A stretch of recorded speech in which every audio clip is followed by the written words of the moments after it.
All right. Good evening, everybody. Let's hope everybody can hear me. I'm just checking to make sure we're live streaming at the moment. Thank you, everybody, for joining us.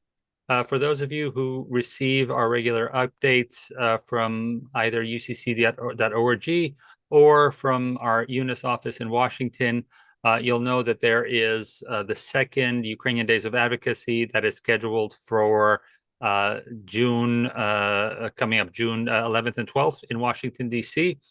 All of those emails, if you haven't received them, are always archived on ucca.org, as well as on ucca.org/UNIS, UNIS.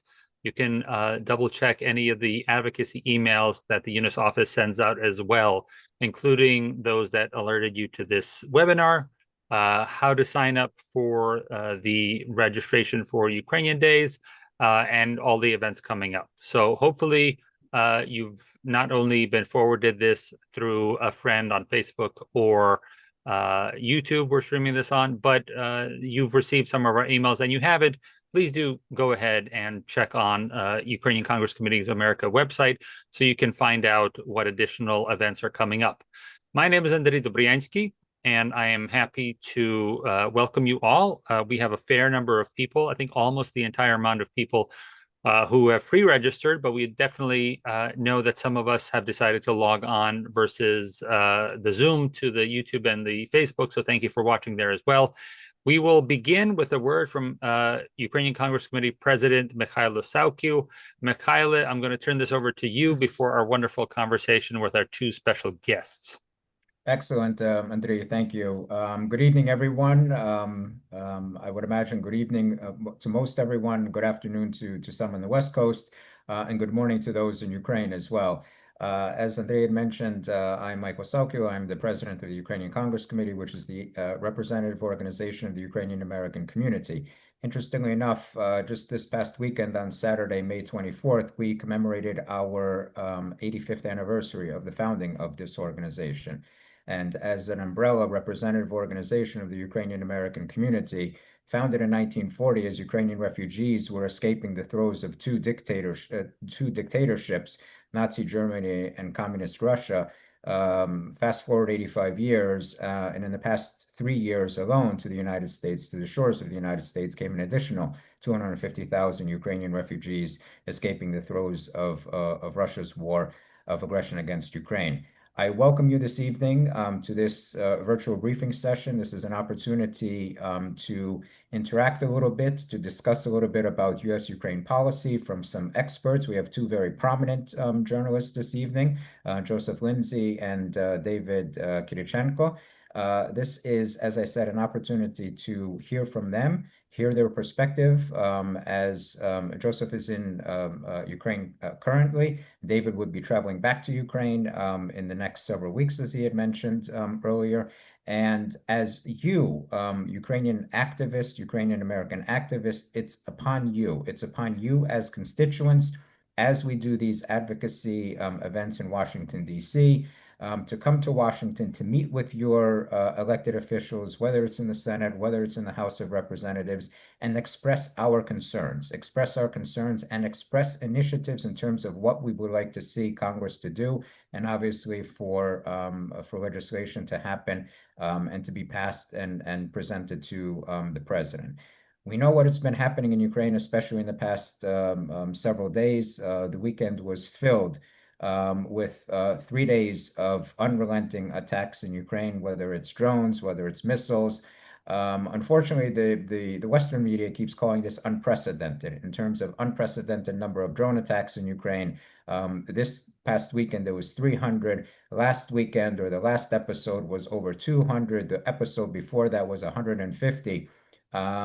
We, as a Ukrainian American community, or anybody that loves freedom, we have to, we can no longer state that this term unprecedented is happening in this Russia's war of aggression against Ukraine. It's been 3+ years of unprecedented times in Ukraine.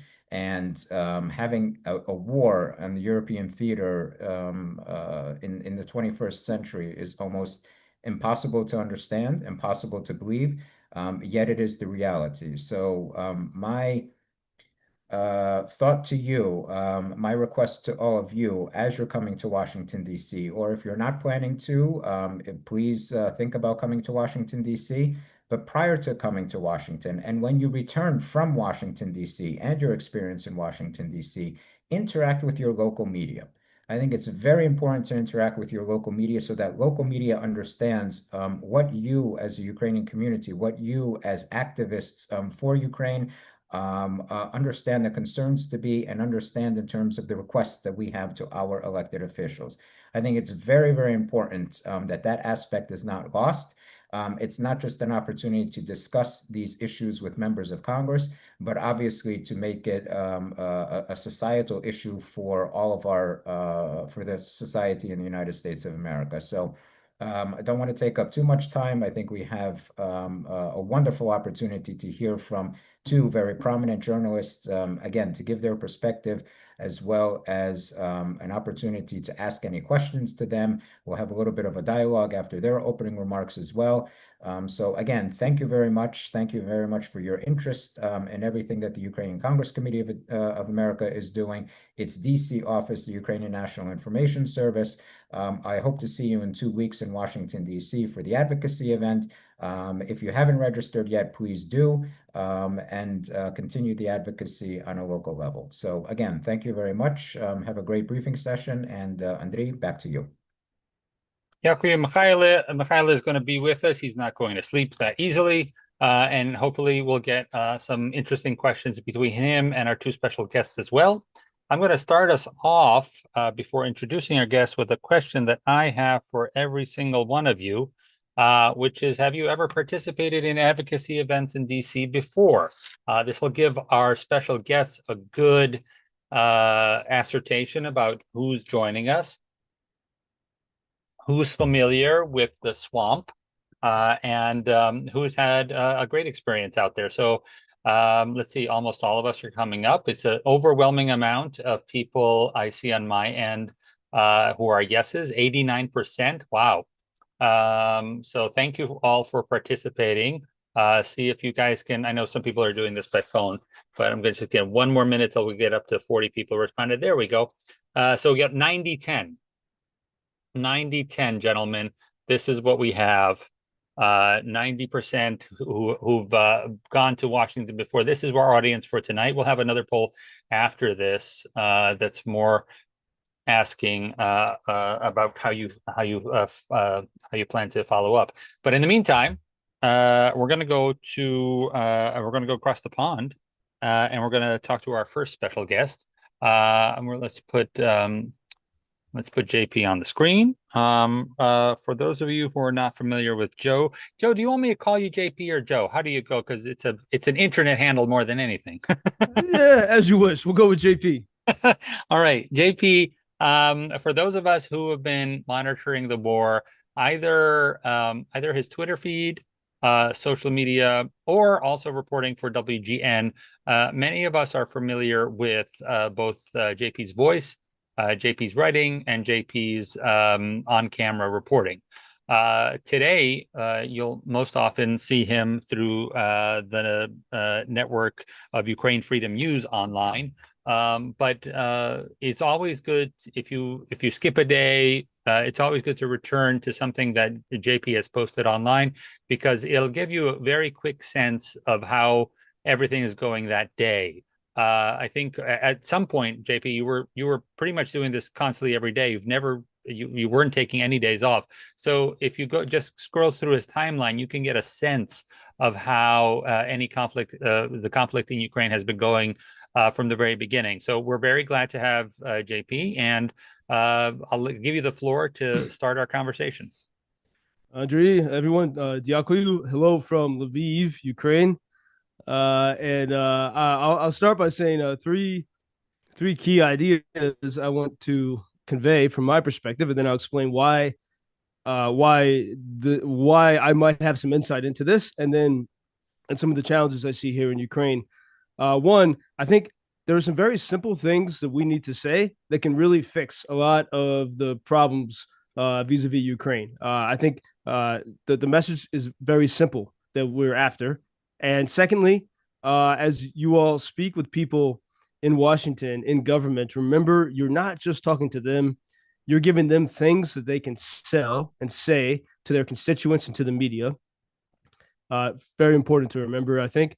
And number three, I think if America gets Ukraine right, America will find its greatness, probably in unexpected ways, and many of these left-right wounds will be healed. So those are sort of my three points here as we talk. And indeed, as Andrij said, well, for the first 3 years, it's hard to believe, but the first 3 years of the full-scale Russian invasion of Ukraine, I spoke every single weekday. I never took a day off. Every weekday, Monday through Friday, on Chicago's WGN radio. I had 10 minutes live every morning. It was 3:20 in the afternoon here in Ukraine. And what I did is I brought the audience as they were driving to work or at the gym or waking up. I made sure that they felt like they were here in Ukraine. And what we did with WGN, by doing that for 3 years, we showed that it was possible to keep the people in America's third biggest city engaged on Ukraine.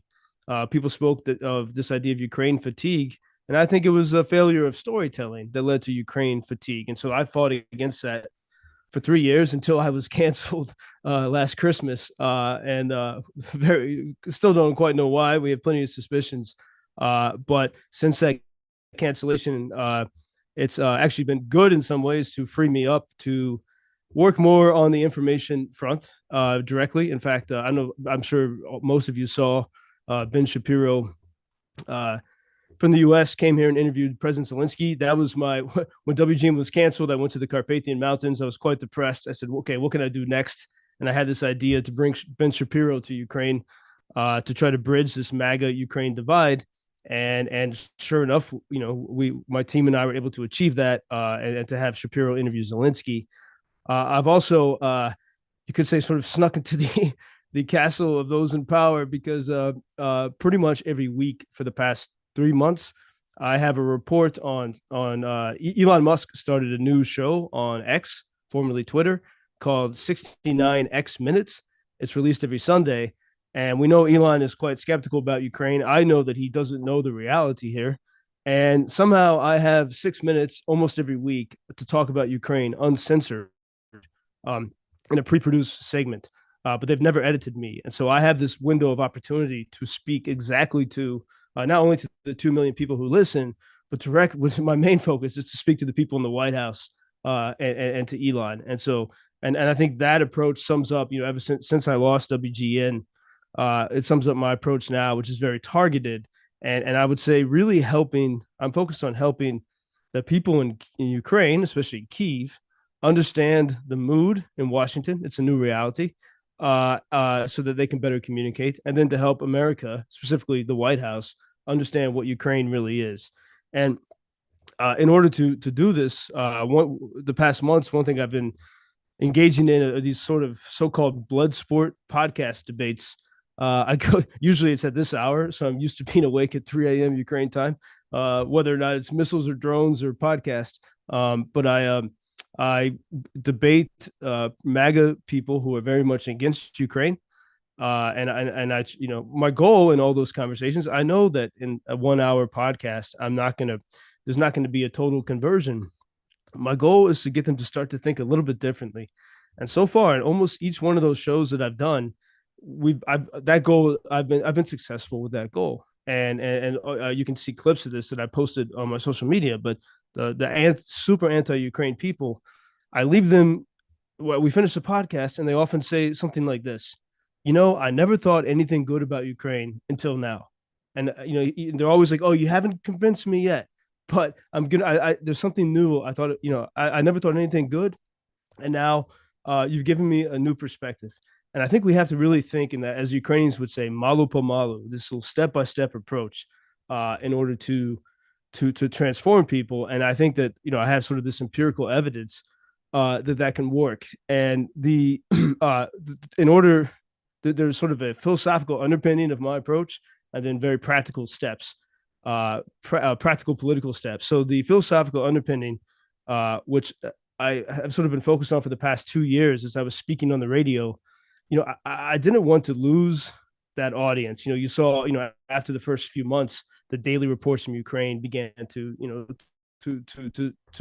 diminish. And there was a few times when my 10-minute segment was cut to 5 minutes. For example, on October 7th, when Hamas attacked Israel, and I kept fight. So on those moments, I would always fight to say, how do I keep this? How do I keep the audience engaged? And even to the level of, on Mondays, I was very cognizant that people don't want to be driving to work in Chicago on Monday morning. You know, you're tired, you're especially groggy. So insofar as I could, I would try to give inspirational stories that day. So what I'm saying is to be very cognizant of the audience. And there's a philosopher from the 1920s who was actually killed in Auschwitz, who I've actually studied a lot here in Ukraine, who created her doctoral dissertation. Her name is Edith Stein, and she wrote on this idea of the problem of empathy. And she introduced empathy as this analytical tool, which is not sort of mushy sympathy, but when you actually say, okay, the person I want to talk to, who are they? You know, when they say something, why do they say this? What do they actually believe? And we have to, the only way it works is you really have to do it sincerely. And so this is what I try to do with the Ukraine opponents. In part, I can do it naturally because I started my career at the Weekly Standard magazine. I ended up becoming protege to the chairman of Fox News. I know that world very well. I escaped from it in a car chase. They made a TV show with Russell Crowe, played Ailes, and some guy played me. So I got out of that world, but I know it very well.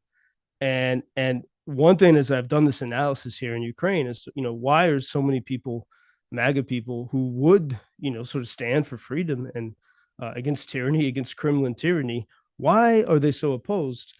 And philosophically, there's a basic reason. After 20 years of war in Iraq and Afghanistan, that, you know, this attitude, there's a respectable attitude among many Americans saying, you know what, we believe the war machine, you know, from George W. Bush, and we're done with it. You know, you fooled us in. We all chanted USA, the football games, and we said this is great, and now we're done with that. And even that is almost a trauma. It is a trauma, sort of in the American psyche. So much so that, for example, when someone like Senator Lindsey Graham speaks about Ukraine, a lot of Americans say, okay, we believed you 20 years ago, we're done with that. And so we really have to be cognizant of that deep level of respectable frustration with the way things are managed with Iraq and Afghanistan. And we have to then show that this is different. And then as I go further into the reasons why people don't understand Ukraine, you know, we can make all the arguments we want. We can talk about the mineral resources of Ukraine, the nature of freedom, global security, what's going to happen to Europe if Ukraine falls. But I've realized that none of these arguments work if we don't address the foundational concerns. And there is one single foundational concern that I find to be pretty universal among the MAGA world, including among many people I know who work in the White House. And it's this. It goes like this. Joe Biden threw tons of money at Ukraine because his son worked for this energy company called Burisma that was Ukrainian. And that is enough for so many people to say, I don't want to listen to anything else about Ukraine. You know, it just creates this absolute distrust. And this idea that Burisma, this company, is Ukrainian, is repeated not only by Tucker Carlson and the super anti-Ukraine people, but also by pro-Ukraine voices and regular media. You see this at the BBC and everywhere else. And in my reporting, I sort of a voice in the wilderness on this, showing that Hunter Biden, this Burisma, started paying Hunter from Moscow. Burisma, its CEO, was a member of the Yanukovych government in 2014 that fled Ukraine. Ukrainian people were trying. The Maidan idea was to get rid of corruption, much of which came from the Kremlin. Burisma CEO fled with Yanukovych to Moscow. And this was in congressional testimony in 2023 from Hunter Biden's business partner, that they were in Moscow meeting with Burisma's CEO the day that Putin was taking Crimea. So Burisma is not Ukrainian. It is a Russian project. It is a project of the Kremlin oligarchs, people who want control of this country. And if we can separate, and for months I've been saying this, if we can separate, we have to separate Ukraine from Burisma and also Ukraine from Joe Biden. Because as long as they're tied together, there's going to be an inherent reflex against anything that goes with, that goes with the previous administration. And that really is the mentality now in Washington. And I think we do this all truthfully. As a journalist, I only want to go with what's factual and accurate. And for months, people thought I was absolutely crazy to be talking like, oh, Joe Biden's not in power. What does it matter? But I'm paying attention to what President Trump is tweeting and saying. And he, even on Easter Sunday, he's talking about Joe Biden. And so certainly Trump is paying attention. But then we've seen something really fascinating in the past like 12 days is that Democrats now, Democrats and the media are going after Biden in a big way. You see, Jake Tapper of CNN has this new book. Even Jake Tapper is alleging that maybe Hunter Biden was in charge, was telling his father what to do, and there's a great danger here for Ukraine because if you go back and look at any of these reports from CNN from the past week, Jake Tapper is saying that Joe Biden, that his family made money from China and from Ukraine, which only puts further more nails in MAGA's sort of coffin for Ukraine. And it's totally untrue. Hunter Biden never came to Ukraine. He made money from Moscow. And so, but we have a situation where even people who are ostensibly pro-Ukraine, like Jake Tapper and regular people from CNN, are actually advancing the very narrative that most undermines support for Ukraine. And it's a false and wrong narrative. And no one has really made the effort to investigate that. And so I hope now those who thought I was crazy these past months for focusing on this topic can see why it's so important. Because even the left and regular media are now, they're saying everyone's trying to separate themselves from Joe Biden, anyone who wants to have a political future, but they're also still blaming Ukraine and tying Ukraine to this Washington swamp corruption. And so if you follow me at JP Lindsley on X or Instagram, I'm pushing very hard to give the tools and clarity to show that this is not accurate. That indeed the project of Maidan, basically this idea, Ukraine is a revolution of dignity. Ukraine is this project against corruption and for free people. And the last point on this I'll say, and then pass it on. The other track of my focus has been on the positive stories of Ukraine. MAGA doesn't have a window into how deeply similar Ukraine is as a cultural entity, a nation of faith, family, freedom. And when you go back and look at J.D. Vance's speech in Munich, all of the values that he said Europe has lost, well, they're thriving in Ukraine. And not only are they thriving, but people are willing to fight and die for them. And that's completely missed. And I thought about this when I saw J.D. Vance meeting with Pope Leo. It was great that Pope Leo met with Zelensky first, and then J.D. Vance a day later. And that J.D. Vance is unaware, I'm confident, he's unaware that, for example, Western Ukraine is Catholic. It's Greek Catholic, but it's the same. It's Catholic. And that it's one of the most religious places in Europe. No one has told these stories. And so they don't have this, we have to really, they don't have these access points. He's totally unaware of what kind of society this is. And so we really have to punch through these barriers to share that. Another type of story that people are totally unaware of. So just take the example of General Kellogg, who is a great guy. His daughter does amazing work in Ukraine. But General Kellogg, as I listen to his arguments that he makes, he's not animated by the most compelling stories that will reach Donald Trump. And I think this has handicapped us in Washington because you have, the shills for Putin, but on our side, you have Kellogg with all respect, not vibrant arguments. And for example, I would almost guarantee that I don't think there's anyone in the White House who's really aware of how Ukrainians have destroyed a third of Russia's Black Sea fleet with drones, without ships. In fact, Witkoff, the not so intelligent envoy to Russia, he was talking about Ukrainian ships. So the White House thinks that Ukraine has a navy with ships, and no one has clearly, simply articulated to them the massive success Ukrainians have had in the Black Sea. And so what I think the task for all of us is to really simplify our communications and to step back and realize that everything that we take for granted, everything we know, they don't know. If they did, hopefully, if they're good people, then they would be on this side. And so I encourage everyone in the communications process to stick to the most simple things and not to always, and whenever we talk about all the bad things that are happening, always make sure that we add to that the stories of Ukraine's possibility.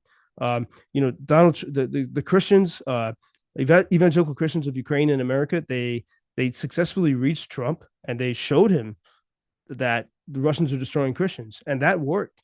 And Trump began to talk about it, but they overshot their mark. They started to say, or Trump started to say, "Oh, all the churches are gone," and no one gave him some stories that, oh wait, look at like a city like Kharkiv, 30 miles from Russia, bombed often, but entrepreneurial, thriving, lower crime than Chicago. And so we really have to think about, whenever we talk about the negative, give people a sense that this can work, that Ukraine is something that Americans can culturally identify with, that it's a partner that we need, and it's a partner that can help us be more successful in the quest for freedom and prosperity in the world. Thank you so much, JP. That was fantastic. It covered a little bit of everything, which is what we like, because we're going to have a lot of these volunteers show up in Washington being presented with a whole host. You never know what legislative aid is going to try to tackle you with a question, and you covered a lot. I'd like to remind everybody, and we do have a recording of our last webinar in preparation for our February Ukrainian Day seminar. For those who didn't take part, we had Stephen Moore as part of it. So he touched upon something that JP talked about with his film Faith Under Siege that just premiered in Washington and other places. I also know that PBS is working on a documentary regarding churches being attacked. That isn't out yet. I believe they're simply just reporting on pbsnewshour.com on their YouTube page. And then lastly, if I'm not mistaken, the Kiev Independent is planning to put out their documentary on YouTube tomorrow, February 29th. And that is about Christians being under attack in Ukraine. So that's a rich mine for you listening to JP. Go and gobble up those films that I mentioned and that source material. Frame it in the way JP was framing it, and then you have a whole source of material when you go to advocate in Congress in 2 weeks' time, 2 weeks from today. So JP, we're going to switch you over with David, and then we'll have you stick around even though it's after 2 in the morning, or you're going to do some question and answer with us. We have some specific questions for you, but I think all of us can participate in all those questioning. So David, you're going to be up here as well. David, it's been a long time to get you on the screen at the same time as me, after having met you a while ago. For those of you who don't read David's stuff, I don't know how. I don't know how it's possible that you're not reading David, because he's possibly been printed in by every think tank, by every newspaper that covers Ukraine. You're talking about niche journals like the National Interest or Kiev Independent, but sure, he's also published by the Wilson Center. He's published by the Modern Institute of War. He's published by the Atlantic Council, by SIPA. Everybody is turning to David because of two things. One, David has real on-the-ground experience. David goes to Ukraine regularly, and there's just doesn't sit in a think tank, but actually has done a lot of fundraising for Ukraine, and specifically in the area of what modern warfare is. And that's why you should always make a Google alert for David's news articles when they come out, in addition to following him on social media, because you're always going to find something that's not just cerebral, as he writes, but also it's coming out of his own experience out in the field. And lastly, just to underscore his experience, last year in 2024, it was a report that he authored that got the Henry Jackson Society to send them up to the House of Commons in England. Are you an associate there at Henry Jackson now? Research fellow. David's a research fellow at Henry Jackson Society, and it was his work. He presented his paper directly to the House of Commons to give those lawmakers a better sense of what's happening. So we're grateful and honored that you're here with us, David. Let's see what your thoughts are on what the craziness that is happening right now. Excellent. Well, thank you very much for the introduction, Michael, JP. Pleasure to be sharing this panel and discussion. Thank you, everyone, for attending today and listening to us share our thoughts.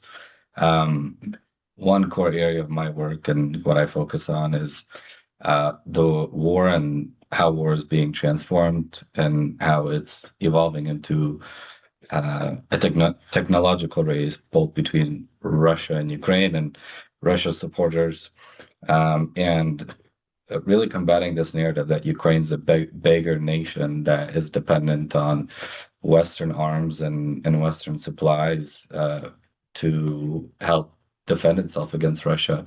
But in reality, it's like, even when I see the news around like Russian drones bombing Ukrainian cities, I mean, that's been happening for years. What we're seeing less of is how brilliant the Ukrainians have been at building a domestic arsenal of, say, long-range weapons. At one point in late 2024, Ukrainians took out around 10% of Russia's oil refinery capacity, limiting their ability to fund the war. Right now, they're opening up a new front in Moscow, pretty much bombing Moscow on a daily basis, and making sure that the Russian elite feel the war and raising the political cause for Putin. Yet we rarely see these stories of just how brilliant Ukraine, with so few resources, is innovating and showing us what the future of warfare looks like. And to me, I feel like I'm so deep into these details, both like when I'm on the front line or researching and writing about it, that when I even talk to members of Congress or their staffers, and I just share even a few insights, I just can't believe that they don't even know about all the like some of these technological innovations going on. But the reality is that Ukraine is a drone superpower. If you don't have if your battlefield tech or your drone is not stamped battlefield tested in Ukraine, I don't think anyone in the world wants to buy it anymore. I mean, even Donald Trump recently, there was a video circulating about him asking, why don't we have $30,000-$40,000 drones when our defense contractors are bringing over drones worth millions of dollars? And even the other day, I was talking with Ukrainian soldiers that are using the U.S Switchblade, and said out of all the cases that they've operated that drone with AI-enabled capabilities, it never even had out of 3 missions, none of the targeting was successful and couldn't even hit the right target. So there are certain Western models that are successful more than others, but all in all, it's like the West needs Ukraine. Ukraine has the capacity to potentially build 5 million drones by the end of 2025. Ukraine's domestic weapons production had the capacity to manufacture under $1 billion worth of weapons before the full-scale invasion. Now, with the right amount of funding, Ukraine can scale that past $35 billion. And Ukraine's drone wall that is building along the front line, Europe is trying to mirror something similar along its eastern flank. And the Europeans are realizing that not only do they need Ukraine both to show them how this drone tech and battlefield technology should work, but the best option is actually to give Ukraine the funding, build it inside Ukraine at the lowest cost, scale production, and then be able to hopefully soon start exporting some of these drones and weapon technology to Europe to help them out. You see it happening on multiple fronts. JP brought up the Ukraine's Navy. Well, they had to scuttle their Navy. They lost it was around 80% of their Navy after the annexation of Crimea in 2014. Ukraine had one warship that they had to scuttle in March of 2022 because they were worried the Russians would take it. So the Russian Navy was very comfortable enacting a blockade of Ukrainian ports, trying to inflict maximum damage on Ukraine economically with that blockade, launching missiles on Ukrainian cities from the Black Sea. So the Ukrainians started building these sea drones, or I like to call them, it's tech navy. These drones are worth $200,000, and at first they packed these drones full of explosives, rammed it into these warships. Eventually, combined with missile attacks, drone attacks, the Russians had to retreat from Crimea to a port further away. And now the Ukrainians using sea drones are enacting a blockade where those Navy ships can't even come out. And these drones, as JP said, have damaged or destroyed a third of Russia's Black Sea fleet. And the rest of it can't even come out into the open waters without Ukraine destroying it. And then in December and January, Ukraine took out 2 Russian helicopters using sea drones with these missiles, took out a third and damaged a third one. At the start of May of this month, Ukrainian sea drones equipped with missiles also took out 2 Russian fighter jets, each worth $50 million. So the economics of a sea drone worth a couple $100,000 taking out fighter jets worth tens of millions of dollars, I think turns the economics of warfare upside down. But also Ukraine is gathering all the data to be able to build models to build autonomous weapon systems on the front line. Ukraine has all the data to be able to train these models. So if we want, say, effective autonomous weapons in the future, we're going to need to rely on Ukraine to help us develop this. And General Valery Zaluzhny, Ukraine's former commander-in-chief, has mentioned that even if right now Europe and NATO, with full preparation, began to adapt to Ukraine's battlefield lessons, it would take them years to get to where Ukraine is in 2024. And the only nations that are paying attention to this would be China and Russia, he called out. And in reality, the Chinese, the Russians, and the Iranians are combining their engineering might and their technological efforts to work with one another. Look at Iran building a Shahid plant inside Russia, building these drones, bombing Ukrainian cities, and they're learning from one another. And this is going to become a bigger and bigger threat for Western democracies if we just let them continuously combine their efforts and advance technologically. You have North Korean soldiers fighting in Ukraine and Russia, learning modern warfare, learning how to adapt to drone warfare. What if they go and use those lessons against the South Koreans? What if the Russians take some of their capabilities and give them on to the Houthis to continue waging war on global shipping?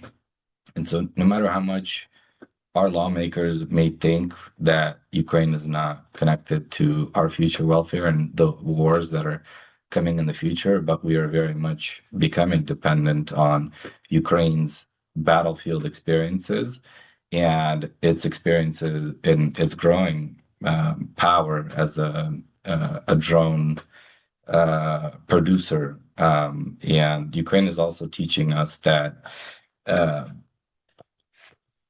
our understanding of Russia, even from a military standpoint, is flawed. I mean, the Ukrainians, out of their own might, have been assassinating top Russian generals in Russia, assassinating Russian war criminals, not only in Moscow, but they've been hunting Russian Wagner forces in Sudan and Mali and Syria.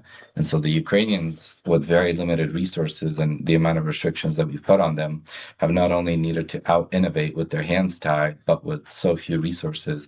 And you look at how much America struggled to bomb Yemen. And after a couple of weeks of that bombing campaign, Donald Trump called it quits.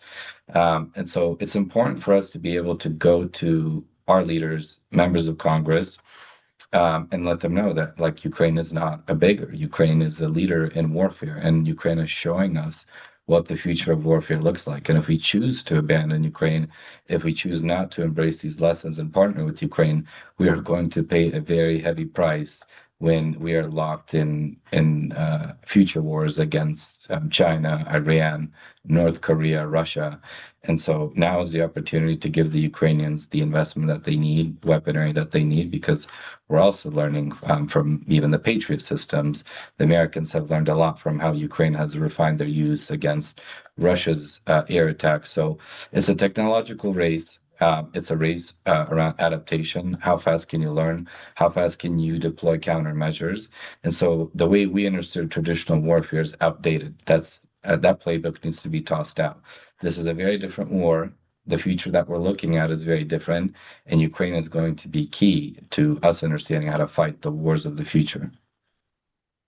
Thank you, David. Thank you so much. I think both of our speakers have given us a lot of material.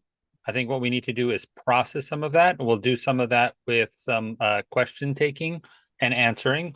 But in the meantime, before some people nod off, and not looking at you, JP, you're hardcore. Why don't we ask Mikhailo very quickly, what is going to happen in the next 2 weeks as far as our Ukrainian days? And then we can get to the question and answer, just the logistics of what we're looking at. When do people have to register by? What's happening in terms of information? And then what days are things actually happening in DC? Yeah, great, Andrij. Thanks. So quick overview. Ukrainian Days are in 2 weeks from today, beginning Wednesday, June 11th, and extending into Thursday, June 12th. It begins with an in-person briefing session. That in-person briefing session commences at 9 o'clock in the morning at the at the Hudson Institute. There'll be a roundtable discussion with some experts. And then a bit of an overview as well in terms of what's happening with the legislative initiatives that we'll be pushing for on Capitol Hill. Then a half a day of meetings Wednesday afternoon, commenced with or followed by a congressional reception. At that particular reception, we'll be presenting the Friend of UNIS Award to our friends and our supporters in Congress. There's actually a congressional baseball game that evening, beginning at 7 o'clock. This is a great opportunity on a bipartisan basis, in a quote unquote non-political basis to actually attend. It's open to everyone, and this is a good opportunity to interact. I'm sure that there'll be staffers there, obviously, members that will be playing on both sides for both teams as well. Thursday, just a full day of meetings, and then a week after, in 3 weeks, basically, we'll have a debriefing session because we'd like to hear from all of you, all of the participants, in terms of any information that you received from the various congressional offices that you met with, and how and when to move the ball forward, obviously, when it comes to our issues of concern. So that's a quick overview. Again, the link is in the chat for registration. Registration does end next Wednesday, however, because we need time to prepare, obviously, in terms of meetings. So we have 1 more week in terms of registration. We're up to about 100 so far. We could use 100 more, obviously. So the more the merrier. If you've registered, thank you very much. Please forward this the link and the registration to others as well, and co-opt others to come to Washington, D.C. So to clarify, a week from today is the last day to register, and then in 2 weeks, we expect to see people in Washington, D.C., correct? Correct. All right, Prior to that, the day prior to that, as a matter of fact, what I had mentioned in my opening remarks is the 85th anniversary of the UCCA. We will be holding a roundtable discussion on Capitol Hill on Tuesday, June 10th at 5 o'clock in the afternoon with a prominent European delegation, and then followed by a congressional reception as well. So 2 congressional receptions back to back, one celebrating and commemorating the 85th anniversary of the UCCA, and the other commemorating and the Ukrainian Days and the presentation of our Friend of UNIS Awards. If you haven't written everything down, we are live streaming this. You can go back and rewatch on YouTube what Mikhailo said. You can also check Mikhailo's emails. If you don't get the UNIS direct emails, you go to ucca.org/UNIS, and every single email that Mikhailo puts out, we archive. So you can always go back to it and read. And he has a separate one for, say, tonight's webinar. He has a separate one for registering for Ukrainian Days. There's a separate one for the 85th anniversary, like he said. All this information is available online if you look in the right places. So just double check the website. If you haven't gotten the email, take that email, reply to it, say, Mikhailo, can I be added to the mailing list? If you registered for tonight, you're most likely on it, but make sure you're getting the emails, because it's a good way to double check for information. For instance, we're coming up on the summer. We have a lot of proclamations. Some people wait for the draft proclamations to come out. Some people need it sooner. All of those are listed in those previous emails, and you can go and check them. I always check Mikhailo's emails when somebody's asking me how to address a senator or a congressman. If you go to Mikhailo's emails, he has sent so many emails with draft text that you can just check, take your pick of which topic you want to talk about. We're coming up on 8 o'clock. We're going to go a little after 8 because we started a little late. And before I go to the questions, I have one question for the esteemed audience that has assembled before us today. And that is that I have put out things in the chat for people to look at where to find JP and where to find David. My question to everybody here is, are you following any of these people on social media as of today? This is very important for our oh, look at the JP and Lindsley love. Look at that. Look at we got the numbers climbing almost instantly. Thank you for doing that. It's not enough that David or JP or Mikhailo through UNIS or the UNIS office or UCCA's Facebook page shares it directly. Oftentimes, we rely on you to reshare things from Facebook and even further. It doesn't matter if it's from the UCCA page, UNIS page, David's, or JP. When they post it by themselves, whether it's on Twitter, Facebook, Instagram, it doesn't carry as far as when other people start sharing it. When other people start sharing it, we get the algorithm on our end. So we have, I'm going to share the poll. So, Andrij, if I can mention one thing, right now in terms of the poll, it says UNIS Direct at Facebook and Instagram. It's the same handle, but also for all other media platforms, social media. Blue Sky, Mastodon is the newest one, as well as even Truth Social. So if you're on any of those, above and beyond Facebook, Instagram, X, Blue Sky, Mastodon, and Truth Social, all the same handle at UNIS Direct. And JP, I put your link tree into the chat, so people should be able to find all your links there. David, I put your Wakelet, but again, you're constantly published, so probably the best way to follow you is to put a Google alert for, it's not just one paper that people can find you writing. So I would recommend people put a Google News alert for all of David's writing, in addition to sharing his active Twitter feed, as well as Facebook, Instagram, etc. Is there anything I'm missing from either JP or David that people should be following?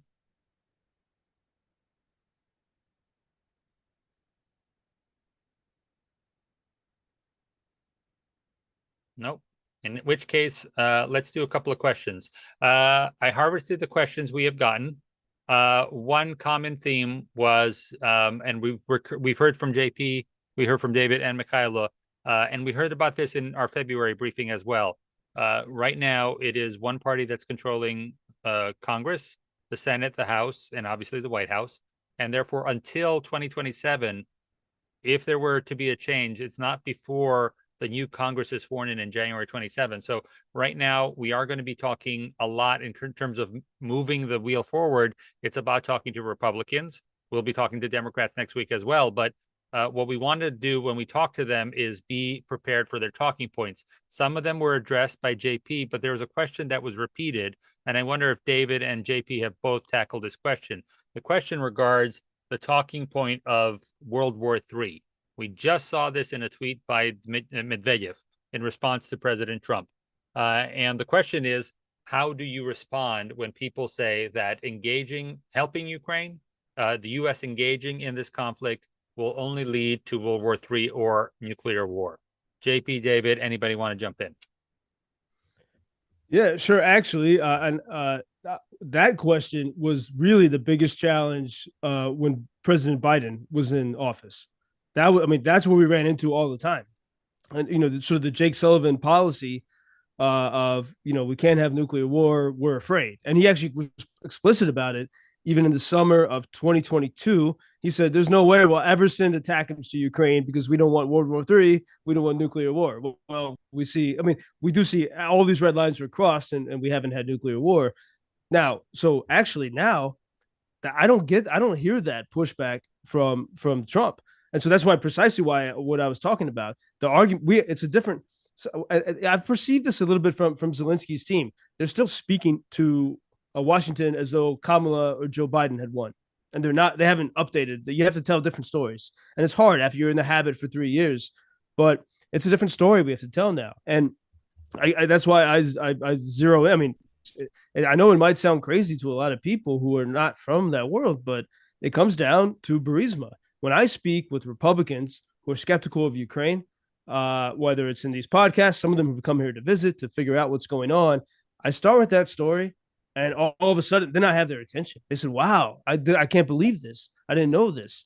We have to, as Americans, we always want to be better. We like this idea of self-help, and so we're open to this idea. Yesterday I was blind, and today I see, and that works very well for us right now. And so I don't think. I mean, I have not seen that we really have to confront right now this nuclear argument. I think that could come down the road, but the main resistance is this very simple thing, and it comes from this mood of frustration with Washington and the corruption and all that. So to me, that's the first level of resistance, which is actually simple to deal with. The nuclear question could be even more complicated. So let's start with the simple one and then get people, on our side thinking on how to address that.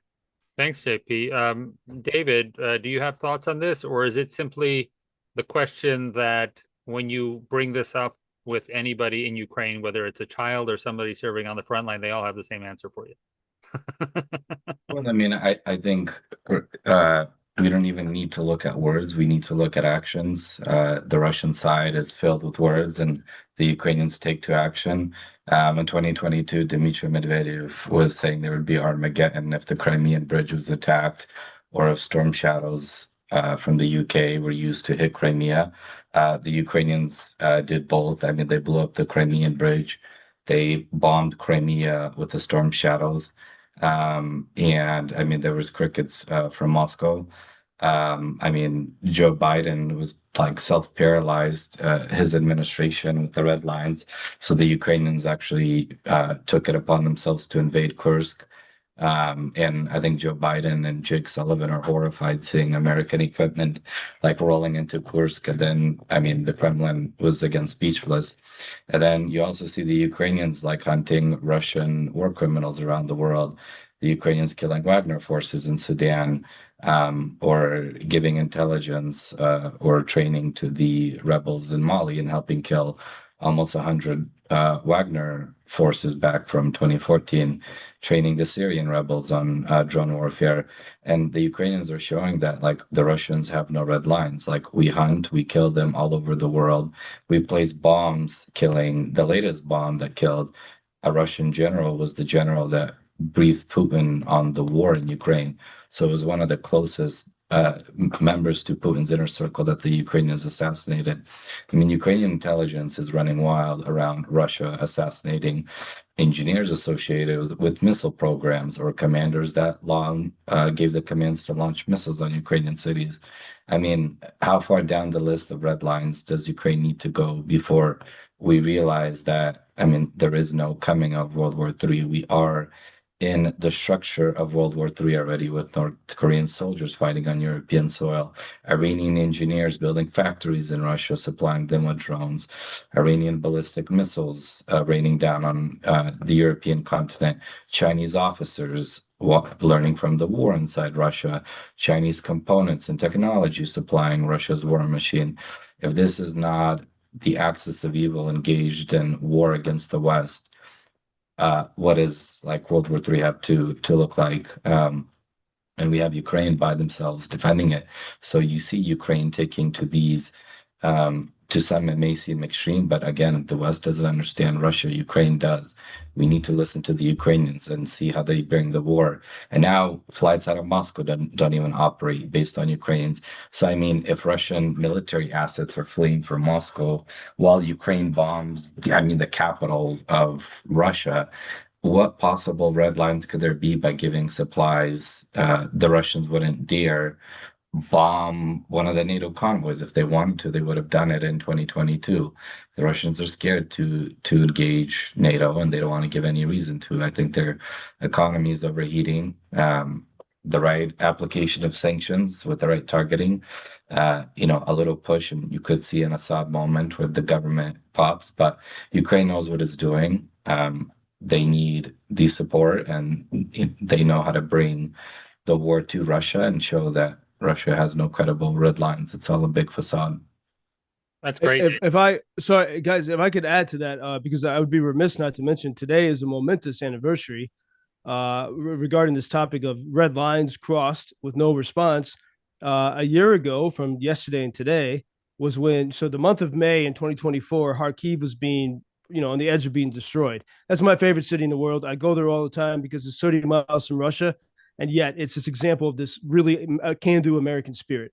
And in the month of, and this is a story that I think we all need to really find the best ways to start telling the people in Congress so that they can be empowered with this, to share with their people and to share with the White House. During the month of May, Kharkiv was being destroyed a year ago, and Joe Biden, his administration, whoever was in charge, which is now the narrative, and we should run with that.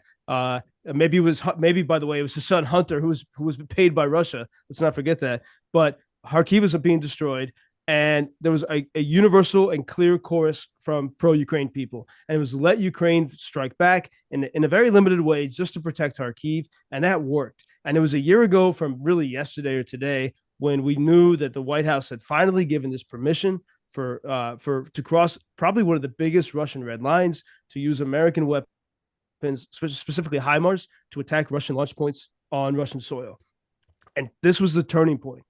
And, we have all the headlines. Go back and look at the headlines. Kharkiv was being destroyed.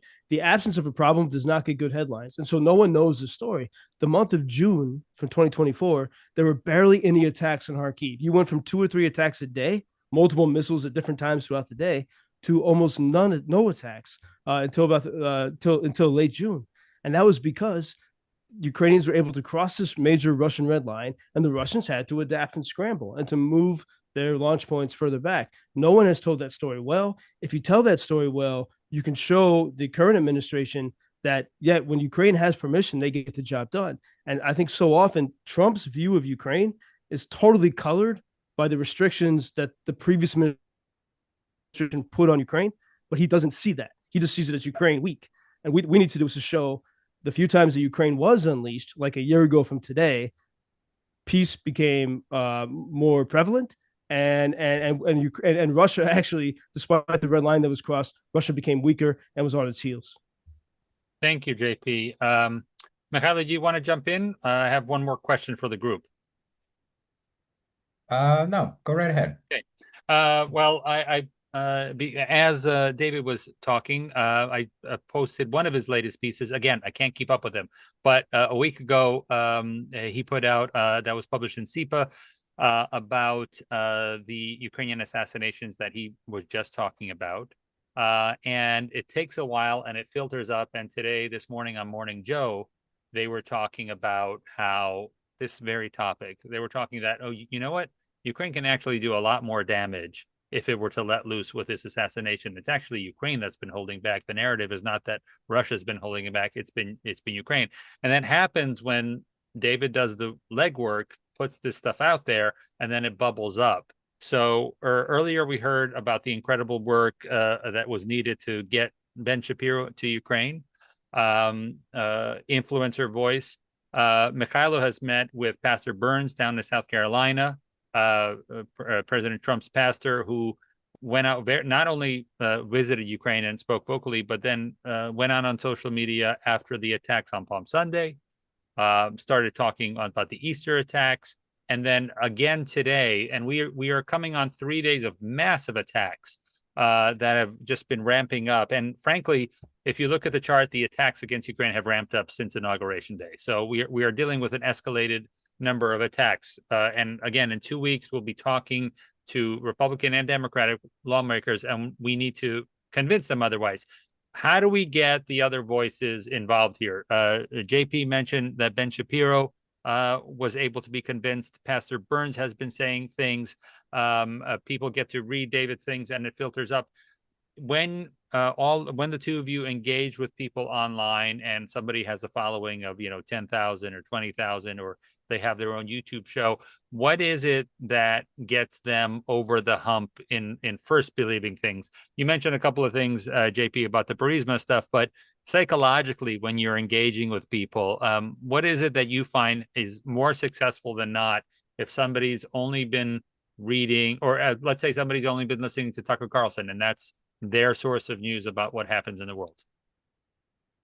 Yeah, I think you have to find this point where you can find some kind of common agreement. So you have to know who you're talking with before. And by the way, this gives me another idea that we should, David, for example, it'd be great if we sort of join forces on some of these podcasting. You have a couple pro-Ukraine voices going against, because it's pretty easy to get on these shows. Let's engage. Let's get more voices out there to go into this information battle. But I've seen, yeah. Firstly, I addressed, I know the big bias they have against Ukraine, but I think there's also a place, this idea of empathy. And I think if President Zelensky, the day he says this, I think it could really change a lot. Imagine this. You say to MAGA people, look, Washington has lied to all of us. Washington has lied to the American people. They lied about Iraq and the WMDs, UFOs, whatever. You can say whatever you want. People, but there's been a lot of Washington. Come on, there's always lies. And Washington has lied also. I'm saying this if I were Ukrainian. Washington has lied to the Ukrainian people, to we Ukrainians, because the Budapest Memorandum, Democrats and Republicans said, "Oh, give up your nukes and we'll protect you." And if you start from that angle, that Washington has lied to the people, to the American people, to the Ukrainians, then you can begin to break through this sort of filter bubble and create the sense of, okay, I never thought about that before. It's interesting, and maybe we have something in common, and that's really what we have to strive for. Great, David. Any thoughts when you're confronted with somebody who's actually like an influencer online, but they have a strong anti-Ukrainian take? How do you get them over the hump? Because those are the people that eventually are the ones that the members of Congress unfortunately listen to more than anything, because they're the ones that rile up people to agitate them. Yeah, I mean, I think it depends on how you're engaging, whether you're engaging online. You're going to have a different strategy in terms of trying to cite information and have a good argument and being able to defend against it. And then I just think in person, like when I meet with members of Congress and I bring up my stories from the front line, I feel like an instant change in the room where the senator actually sits up and is actually interested to hear what it's like out there. And, from my times being a better of the frontline units, I remember there were scenarios where I'm like a kilometer away from the Russians, wondering if I'm about to be killed or captured, and out with the drone unit that just bombing the hordes of Russian soldiers that are charging across the field trying to kill us. And then just being able to relay like what these battles are like and what the hell looks like out there. And it's one thing to read about the heroism that of Ukrainian soldiers, but it's another just to see how extreme the conditions are and how much of a fight Ukraine has been putting up with so little against what was considered the world's second largest military. And so I've come across certainly many people, even from both parties, that are saying like, oh, we shouldn't give Ukraine weapons. They don't even stand a chance. Well, when I explain to them what it's like on the battlefield, when you have Russian soldiers like mass assaulting our position, and these Ukrainian soldiers are taking like liquid flammable bottles, dropping it on the Russian trenches, taking anti-tank mines, dropping it on the Russian, charging Russian soldiers, and they're holding off like entire Russian assaults, using these little drones, bomber drones, and just like fighting and bringing the fight to Russia. Like people just cannot believe that Ukraine. And I think, for somebody that wants to listen, you got to tell them, explain them to the difference of like what actually motivates Ukrainians. Like what is Ukraine's story and why are they going to fight till the end? And people start to realize that, there's something different about Ukrainians. There's a reason why they've put up this fight. And so realistically, I think online, if you're limited to that, you just got to stick to a good argument, back it up with facts. You don't engage in emotional rhetoric, but, stick to the point, deliver, what Ukraine is doing. Disregard the, rhetoric from politicians. Like Ukraine is delivering results on the battlefield. Focus in on that. And then in person, like if you know somebody, I even told the soldiers, I just met with the senator, and the commander was like, connect me on a Zoom call. Like I'm going to dial in from this battle. And we're going to talk to the senator. And this senator had such a laugh out of that. They just couldn't even believe like this is what it's like for them out there. And I do think that, the staffers were impacted by hearing what it's like on the battlefield conditions. Probably one of the biggest weapons in our arsenal is the fact that Ukrainians who are serving are the first ones who are saying, just tell me what to do, who to call, I will do it. And I heard personally from members of the armed forces probably the day during Zelensky's meeting in the Oval Office, and they weren't asking for a fight. They're like, tell me what I got to say, who I got to convince, and they with humility are ready to thank the United States and ready to go forward, and that's been a great help for us. So I'm glad you pointed that out, David. Mikhaila, we mentioned a couple of things that the ramp up in attacks, the fact that this is a moment that is bubbling up.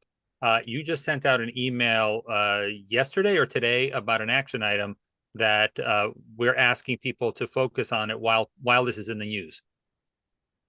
Yeah, thanks, Andrij.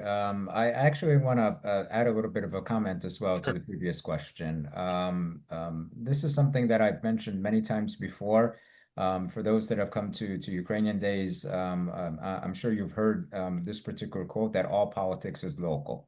And by all politics is local, as a quote coming from then Speaker of the House, Tip O'Neill, back in the 1980s, means exactly that, is that these members of Congress want to hear your perspective.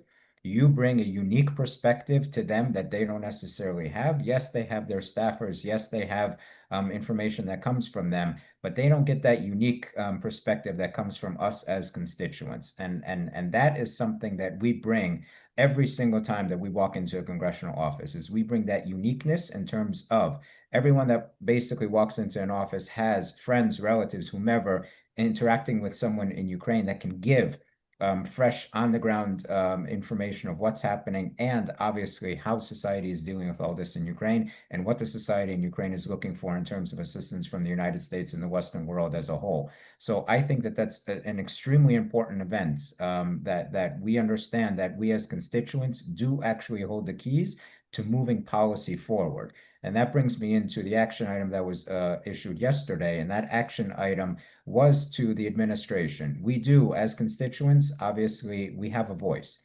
And every member of Congress from the House of Representatives, the day after the election in November, becomes the first day of the next campaign for in the next 2 years. Same thing for a senator. It's the next 6 years they start campaigning. So every vote is crucial.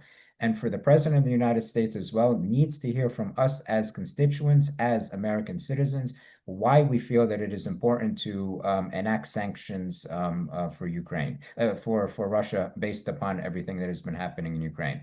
For the President of the United States to say that it is unprecedented, again, using that term, for the President of the United States to say that he doesn't like all the killings that are happening on a daily basis, or in particular, all of the killings that have been happening, the bombings and the drones that have been happening in the past 3+ days. This is an opportunity for us to raise this particular issue, raise the mantle on pushing for sanctions against Russia. David mentioned that basically Russia is on the precipice right now of a financial and economic collapse if we instill harder sanctions. I agree completely. Members of Congress understand that. We know that 82 members of the United States, the body of the United States Senate, have co-sponsored Lindsey Graham's bill for extended sanctions, Russia sanctions. Over 40 in the House of Representatives have also co-sponsor the analogous bill. We need to push this as much as possible, because we also know that Republican-held Senate, Republican-held House of Representatives will only move whether they get a nod and a signal from the administration. So we need to make sure that the administration hears from us. And it's not just us as Ukrainian Americans or those that are advocating for Ukraine. It is all of our Baltic American friends. It is our Polish American friends. It is our Jewish American friends. Frankly speaking, it is our Cuban American friends, as Cuban mercenaries right now are fighting on behalf of Russia in Ukraine. So all of this collectively, we have an opportunity to actually change policy. And whether it's coming to Washington, D.C. For Ukrainian Days, which I highly, highly request and recommend, but also contacting the White House and making sure that we make our position known. Thank you, Michael. I just shared the link. You can also check it on our website of the email that Mikhailo sent out about the action alert. Again, Ukraine is in the news. Things that these gentlemen are writing are being elevated and bubble up to the mainstream. If you checked with Fox, CNN, and MSNBC, all of them were covering Ukraine, and they were asking questions of the president today about Ukraine, which is why we got the quotes about Ukraine. So Ukraine is in the news this week. This is the time where we need to be calling the White House, as Mikhailo said, because it's being asked, it's being addressed, and there's something waiting on the table. As we mentioned, there's a link in the chat, but we'll make sure that in the post webinar email that normally follows and says thank you for joining, we'll make sure that the link for Mikhailo's registration to Ukrainian Days is there. you'll be able to register in time before Wednesday next week. Register by Wednesday next week if you want to be a part of Ukrainian Days. In 2 weeks, Mikhailo listed a whole bunch of events. We will keep repeating those in our emails. Mikhailo's UNIS direct action items from UCCA's, our mass emails that come out. We will keep reminding you of the events that are happening. There were a couple of questions during the chat as well, and the questions about other events. Yes, you will see many Ukrainians at all of these events happening. We haven't even mentioned that there's more conferences the week after, but coming into the 10th, 11th, 12th in Washington, D.C., right after that, we will have the anniversary of the Army and the big parade in Washington on June 14th, which is Flag Day. And then the president is traveling to Canada. We will have our G7 meetings. And then a week after that happens to be the NATO summit in The Hague. There's a lot of Ukraine on the table. And we need to be calling the White House now while Ukraine is in the news. We don't have to bubble it up. It's already bubbled up. So take some of the talking points. If you didn't make notes, we streamed this on Facebook and YouTube, so you can rewatch JP and David's points. Also, I'll make sure to include those link trees and the Wakelet for David, so you guys know how to follow them online and maybe get some more information. It's not enough just to show up. You're going to do a little bit of homework before you show up there. Mikhailo is going to make sure you all get briefing materials, but you're going to need to be prepared for everything. You're going to be prepared for that curveball, and thankfully and hopefully all the information that you got from JP and David today was worthwhile. It gave me more stuff to think about when I do my interviews tomorrow. So thank you, gentlemen, really from the bottom of my heart. Thank you, JP, for staying up. I don't know if you sleep. What's the Trevoha situation right now? It's fine right now. I think at least here in Lviv. And after that past weekend, anything's calm. But hey, if I might say one last thing, that's something that maybe can help engage people: the Ukrainian word for victory versus the Russian word for victory. Right. The word in Russian is pobeda. I don't speak Russian. I probably don't pronounce it right, but say this to a member of Congress, because they like stories like this, because you can sell it and you can say it to an audience. The Russian word for victory literally means after misery, pobeda. It's like after the horrible, crazy, horrible shit. And the Ukrainian word for victory, peremoha, means beyond ability, beyond your limits, really. And so it's a totally different conception. And what we have here is a clash of two different polar opposite views of how to live on this planet. So it's either the pobeda, do we toast after the misery? Is that what life is? Is that what victory is? Or is it the Ukrainian way, which is beyond limitations, doing what seems impossible, peremoha, versus pobeda? Yakuyu, JP. David, do you want to say anything? Any ruminating thoughts after hearing all this and the questions today? Yeah, I would just leave everyone with that the way our policymakers, how we've perceived Ukraine has always been through a Russian lens and through a Russo-centric lens, both from Ukraine studies to how we just see the Ukrainian people.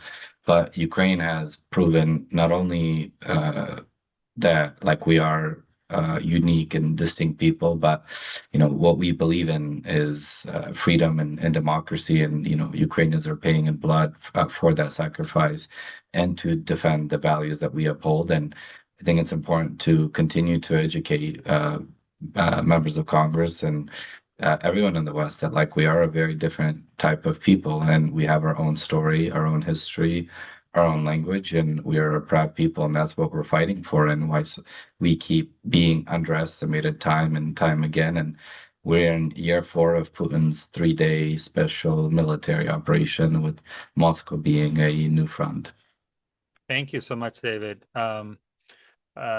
I can't thank you guys enough. Mikhailo earlier had a little slip of the tongue when you said heritage instead of Hudson. That's because we've been doing this so long. We've been doing these advocacy days that way back when, yes, we were stopping by at the heritage. But the other thing is, way back when, Mikhailo, we had a list of maybe like 4 or 5 former ambassadors or people who would talk about Ukraine and talk to people. And we're very grateful that you guys have taken up the torch, David, JP, and you're creating new media, you're publishing work, you're going into the country and actually with lived experience reporting what's happening. So we're very grateful that it's not just the wonderful gentlemen that we used to have at our briefing sessions, but we have new voices here. So we really encourage everybody else to follow them, share their work online, try to get some new ideas, and maybe JP proposed this. Maybe if we see a collaboration of you guys on a podcast, we'll know where it started. Дякую дуже. I don't want to keep everybody too long. Дякую вам. Yeah, we already had a bunch of people drop off. So thank you so much. We'll see everybody in person in 2 weeks. 1 week, if you haven't registered, we will send the link out. That's in the chat right now, but we'll send the link out again in the follow-up email. And thank you, everybody. Mikhaila, anything else? I think we're all set. Again, I appreciate everybody's participation this evening. But please, if you haven't registered yet, please register and also entice others to register. Make sure that our voice is heard on Capitol Hill. So I'd like to also thank David. I'd like to thank JP. Andrij, thanks for moderating. A wonderful panel discussion. Lots of notes that I took on my side. So, and to end off, I do like what JP said about Pobieda versus Peremoha. That's exactly the Ukrainian nature and the Ukrainian spirit. Peremoha, to supersede everything else. So yes, thank you. Thank you. And thank you for everybody in the chat for the wonderful question. I forgot to thank them. And thank you for Bogdan, who just said he signed up for and registered for Ukrainian Days. So You did indeed. thank you, guys. Good Thank night. This video will be available on UCCA's Facebook and UCCA's YouTube. You can check it out right now in case you heard something you really want to share it. And then tomorrow you'll get the follow-up, okay? Thank you. До побачення. Thank you. Дякую. Дякую. Слава